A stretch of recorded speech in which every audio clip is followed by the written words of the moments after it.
put a ring on Melissa's finger, but you don't want to fight to see if that can work. Because you're having doubts. Welcome to WatchMojo, and today we're counting down our picks for the top 10 inappropriate moments caught on live TV. All right, we apologize for that. We'll be right back. For this list, we'll be looking at the most memorable live moments that were out of place and not well suited to the context in which they occurred, whether intentional or accidental. What's the most inappropriate thing you've ever seen on live TV? Let us know in the comments below. Number 10. Tucker Carlson falls asleep on air. Many of us have found ourselves in this position before. You're so exhausted at work that you take a quick nap when no one's looking. He's really asleep. I don't think we're being good co-hosts right now. Unfortunately for this guy, this moment was seen by many. During a live broadcast of Fox and Friends in 2013, host Tucker Carlson slept while the cameras were still rolling. Apparently, Carlson had been up late the previous night covering for Sean Hannity and thought to snooze off a bit during the commercial break. You know what it is I sat in for Sean Hannity last night. I know. It went late. He, however, couldn't tell when they were back on air. You know, seeing as he was already in dreamland. Co-hosts Clayton Morris and Allison Camerata poke fun at him, but Carlson is able to play it off professionally. Is this honestly on TV? We're on television. We're actually This live, is going to yeah. help. I'm just gonna roll with it. And It's happened, and many times Allie's been speaking. Well, I don't know if it was my dulcet tones that lulled you to sleep. Number 9. YULI GURRIEL'S offensive gesture. The 2017 World Series ended with the Houston Astros clinching their first ever win against the LA Dodgers. The Houston Astros are world champions for the first time in franchise history. But the match was not without controversy. Astros first baseman YULI GURRIEL'S scored a home run off Dodgers pitcher Yu Darvish. After returning to the bench, GURRIEL was caught on camera making a slanted eye gesture in an apparent mockery of Darvish, who is Japanese. Acting like that, it just doesn't, it just disrespect all the people around the world. And just, you know, to the Houston organization, that's just not a good thing. He also appeared to mouth an offensive word, which means little Chinese boy in Spanish. The scandal resulted in GURRIEL receiving a 5-game suspension for the 2018 season. This morning, ESPN is reporting that the MLB plans to talk to GURRIEL about the incident. He's going to have a statement. I know he's remorseful. The Astros baseman tendered an apology to Darvish and later tipped his helmet to him, presumably as a show of remorse. Number 8. Jeff Probst grills Courtney Yates. Survivor China runner-up Courtney Yates received quite a lot of media attention during her time on the show, much of it revolving around her weight. Are you kidding me? This isn't like welfare. You know? Like, she doesn't deserve it just because, you know, she sucks at life. Both media houses and her fellow contestants on the show speculated about the true cause of her petite stature. These comments continued to dog Yates until the reunion, resulting in one of the most inappropriate lines of inquiry in TV history. Out of nowhere, host Jeff Probst openly questioned Yates about the nature of her weight in the most embarrassing way imaginable. You started this at 93 pounds. That was your starting weight. You came off the show at 86 pounds, so you lost 7% of your body weight. He then topped that off by congratulating her for putting on a few pounds. Probst managed to outdo himself later on when he asked Eric Huffman if he was still a virgin. Dude. So it begs the question, Eric, dating Jamie, are you still a virgin? Of course. Of course. Number 7. TV reporter quits live on air. In 2014, KTVA reporter Charlotte Green went viral after a clip of her dramatic resignation made it to social media. Green was doing a report on the Alaska Cannabis Club, an organization that had launched a campaign to help legalize statewide recreational use of the herb. Charlotte Green spoke with the people behind the Alaska Cannabis Club and the people working to keep marijuana illegal. Charlotte? Halfway into the program, she reveals that she is actually the owner of the club and then proceeds to quit her job live on air. And as for this job, well, not that I have a choice, but it, I quit. Green reportedly left the show to focus on becoming a full-time cannabis advocate. Yeah, I just spoke from my heart. I spoke my truth in that moment. However, her club was later raided by the authorities, and she was charged with multiple criminal offenses, carrying a possible 54-year prison sentence. Green later pleaded guilty to 1 felony count.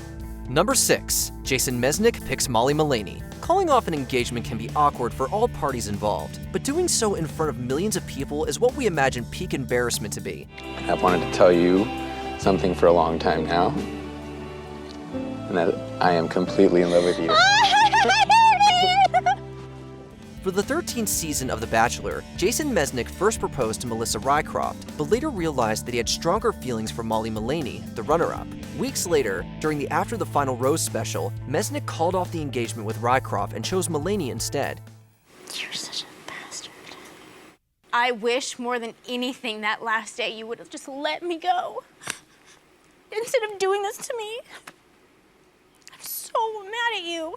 It was a painfully uncomfortable moment to watch, so we can only imagine how Rycroft was feeling. The choice seems to have paid off though, as Mesnick and Malaney are still together, and Rycroft is happily married to someone else. We kind of look at the whole Bachelor fiasco, if you will, as something necessary to make our love story work. Yes. So it was a good thing. Number 5, 1974 Academy Awards streaker. Ah, the Oscars. A night of glitz and glamour, where the biggest names in movies walk the red carpet in the most expensive garments. At the 46th edition, however, the most memorable individual was a relatively unknown man who crossed the stage in nothing but his birthday suit. Of course, was that relative nobody until he streaked naked, of course, past David Niven and a stunned nationwide television audience. While co-host David Niven was about to introduce Elizabeth Taylor, a naked man named Robert Opal ran across the stage and waved the peace sign. Opal's sudden appearance sent the auditorium into an uproar, with loud cheers and applause heard from the audience. Thankfully, Niven was able to get the show back on track with a hilarious rejoinder. Number 4, Mike Tyson bites Evander Holyfield. Ever heard the phrase, if you can't beat him, bite him? No? Well, that's probably because you aren't Mike Tyson. The highly controversial heavyweight boxer reached a new height of infamy when he faced Evander Holyfield for a second time on June 28, 1997. Before the first fight is almost palpable. Here we go, fight 2, round 1. In the third round of the match, Tyson bit Holyfield's ear, not once, but twice, with one bite so strong it took off a chunk of the organ. This is the most unbelievable spectacle I have ever seen. The first one was an amazing feat. The second one is disastrous. Tyson was disqualified from the bout and faced severe consequences, including a hefty fine and having his boxing license revoked. This was, however, reinstated later. It remains one of the most bizarre moments in boxing history, put on display for millions of live viewers. Then all of a sudden, you bit this ear, and I wasn't it the same one? No, it's a different. Number 3, Kathie Lee Gifford's awkward gaffe. On May 30th, 2012, Hollywood actor Martin Short appeared on The Today Show to promote the then newly released Madagascar 3, Europe's Most Wanted. Just to give us a minute. He's on the phone and they can't get him up. In the course of their discussion, host Kathie Lee Gifford casually asked Short about his wife, Nancy Dolman, and how they've sustained their love over the years. Including Baby And he and Nancy have got one of the greatest marriages of anybody in show business. It all seemed like a pretty nice gesture. The only problem was that Dolman had passed away nearly 2 years earlier. Judging by Short's response, though, you'd never know it. You're still, like, in love. Madly in love. Madly in love. Why? Cute. I'm cute. Yes, that is true. And you make each other laugh. Yes. Right? Yeah. The veteran comedian handles the questions with grace and breezes on to talk about his new film. Gifford was later made aware of her mistake and gave an on-air apology to Short. Number 2, 2004 Super Bowl Wardrobe Malfunction. For less than 1 second, Janet Jackson's breast was exposed on live TV and her entire world came crashing down. Jackson was one of the artists billed to headline the Super Bowl 38 halftime show in February of 2004.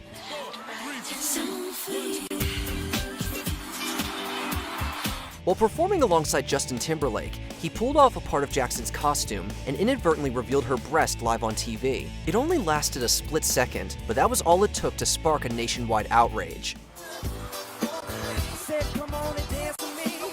The Super Bowl halftime show, traditionally a showcase of musical talent and entertainment, became the stage for a sensationalized controversy. The incident led to tighter regulations for live broadcasts, and Jackson suffered severe consequences, from which Timberlake was largely spared. All the emphasis was put on me, not on Justin, and